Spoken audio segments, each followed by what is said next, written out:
So I've been testing the XGIMI Titan Noir Max, and honestly, this thing is in a different league. We're talking a flagship RGB triple laser projector pushing around 7,000 ISO lumens, and the image? It's insane. Blacks are deep, highlights really pop, and colors feel like you're sitting in an actual cinema. You can easily go up to a 300-inch screen, and it still looks sharp and HDR-rich. Gamers aren't left out either.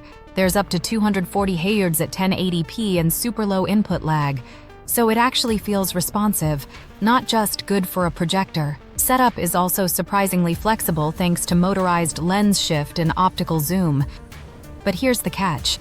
There's no proper smart TV system like Google TV or built-in Netflix. You'll need an external device like a Fire Stick or Apple TV. At around $6,000, it's definitely not casual territory.